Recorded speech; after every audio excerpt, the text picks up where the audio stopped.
আমরা ডিম তো অনেকভাবেই অনেকেই রান্না করে পোস্ট করে সেদ্ধ করে খাই, তবে আজকে আমি আপনাদের মাঝে ভাপিয়ে ডিম রান্না করে দেখাবো। আশা করি অনেক অনেক ভালো লাগবে। হ্যালো বন্ধুরা, আসসালামু আলাইকুম, welcome back to my channel. আপনারা সবাই কেমন আছেন? আশা করি যে যেখানে আছেন অনেক অনেক ভালো আছেন। আমিও আলহামদুলিল্লাহ ভালো আছি। আমার ভিডিওটি যদি আপনাদের কাছে এতটুকু ভালো লাগে ভাই বোনেরা, ছোট্ট একটা লাইক দিয়ে ভিডিওটি ফুল কন্টিনিউ করে দিবেন। তবে চলুন দেরি না করে মূল রেসিপিটি শুরু করা যাক। এখানে আমি 4টা ডিম নিয়েছি, আপনারা কম বেশি করে নিয়ে নিতে পারেন। আমার 4টা ডিমই হয়ে যাবে। এখানে আমি 4টা বাটি নিয়েছি, আর বাটিগুলো আমার একটু বড় বড় হয়েছিল, আপনারা এর চাইতে ছোট বাটি নিতে পারেন। এখন আমি বাটিতে অফ ক্যামেরায় সয়াবিন তেল মেখে নিয়েছি, তাহলে ডিমগুলো ভাপ দেওয়ার সময় সুন্দর মতো উঠে আসবে। এই যে এক এক করে আমি ডিমগুলো ভেঙে দিচ্ছি বাটিতে।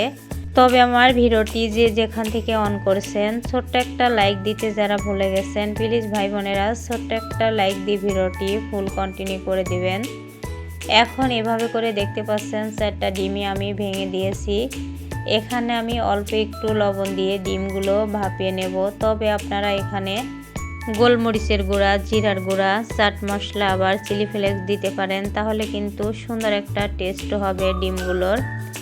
এ পর্যায়ে চুলার উপর আমি একটা কড়াই বসিয়ে দিয়েছি, একটা স্ট্রেনার দিয়েছি আর পানি দিয়েছি। এখন ডিমগুলো এক এক করে দিয়ে দিয়েছি। এখন চুলাটা ধরিয়ে দিয়েছি, ঢাকা দিয়ে ঢেকে রেখে দিয়েছিলাম কয়েক মিনিটের মতো। আর কয়েক মিনিট পরে ঢাকা খুলে নিয়েছি, দেখতেই পারছেন ডিমগুলো কিন্তু হয়ে গেছে। এখন চুলার উপর থেকে আমি নামিয়ে নিয়েছি, আর সুন্দর করে কিন্তু 2-3 মিনিটের মতো ঠান্ডা করে নিয়েছি, তাহলে কিন্তু সুন্দর মতো ডিমগুলো বাটি থেকে উঠে আসবে। আর মাশাআল্লাহ দেখতেই পারছেন ডিমগুলো কত সুন্দরভাবে সেদ্ধ হয়েছে। এখন আমি ডিমগুলো একটা চাকুর সাহায্যে সুন্দর করে উঠে নেব। তবে এভাবে করে আপনারা ডিমগুলো এমনিতেও খেতে পারেন। আমি কিন্তু ডিমগুলো সুন্দর করে রান্না করে দেখাবো। এই যে চাকু নিয়েছি। আর আপনারা কে কোথা থেকে ভিডিওটা দেখছেন, ভিডিওটি যদি আপনাদের কাছে এতটুকু ভালো লাগে, কোনো নতুন বন্ধু হয়ে থাকেন, প্লিজ লাইক কমেন্ট শেয়ার করবেন, আর একটা সাবস্ক্রাইব করে পাশে থাকার অনুরোধ রইল। আর পাশে থাকা বেল আইকনটি অন করে রাখবেন, যখনই আমি কোনো নিত্য নতুন রেসিপি আপলোড করব আপনাদের কাছে নোটিফিকেশন আগে পৌঁছাবে। কথা বলতে বলতে দেখতে পাচ্ছেন ডিমগুলো সুন্দর করে চাকু দিয়ে উঠে নিয়েছি। আর এই যে এখানে একটা প্লেট নিয়েছি, প্লেটে সাজিয়ে নিচ্ছি। আর আমার ডিমগুলো কিন্তু ছড়ানো হয়েছে, বড় বাটি ছিল। আপনাদের যদি ছোট ছোট খুঁড়ার মতো বাটি হয় তাহলে কিন্তু ডিমগুলো ছোট ছোট সুন্দর হবে। আর এই যে দেখতে পাচ্ছেন রান্না করব, এখানে আমি পেঁয়াজ নিয়েছি, আদা নিয়েছি, রসুন আর আলু পটল নিয়েছি কেটে। এ পর্যায়ে চুলার উপর চলে এসেছি, কড়াই বসিয়ে দিয়েছি। কড়াইটা গরম হয়ে গেছে, পরিমাণ মতো সয়াবিন তেল দিয়ে দিলাম, দিয়ে দিয়েছি লবণ, হলুদের গুঁড়া, মরিচের গুঁড়া। এখন সুন্দর করে নাড়াচাড়া করে এখানে আমি পটল, আলু আর ডিমগুলো হালকা করে ভেজে নেব। এ পর্যায়ে আমি দিয়ে দিলাম আলুগুলো। আর আলু এভাবে করে যদি ভেজে রান্না করা যায় তাহলে কিন্তু তরকারিগুলোতে অনেকটাই টেস্ট হয়। আর এভাবে করে আলুগুলো ভাজা হয়ে গেছে, অফ ক্যামেরায় আমি উঠে নিলাম। এখন আমি এই যে পটলগুলো ভেজে নেব, এগুলো কিন্তু হালকা করে ভেজে নিচ্ছি।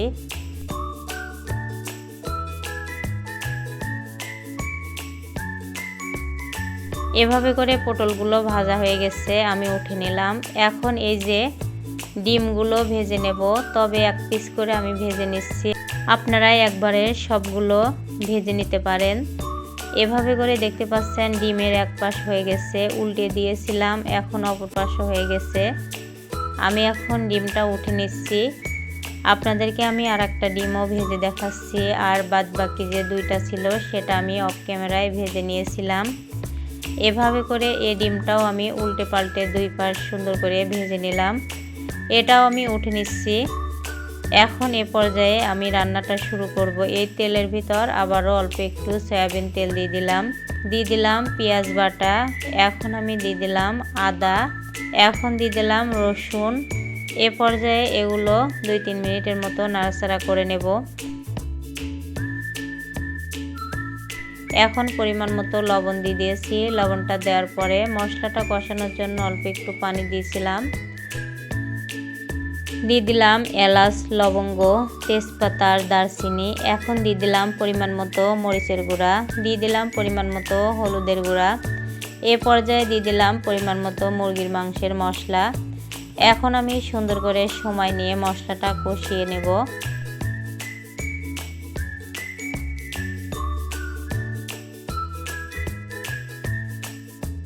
আর মশলাটা সুন্দর মতো কষানো হয়ে গেল। পরিমাণ মতো পানি দিয়ে দিয়েছি।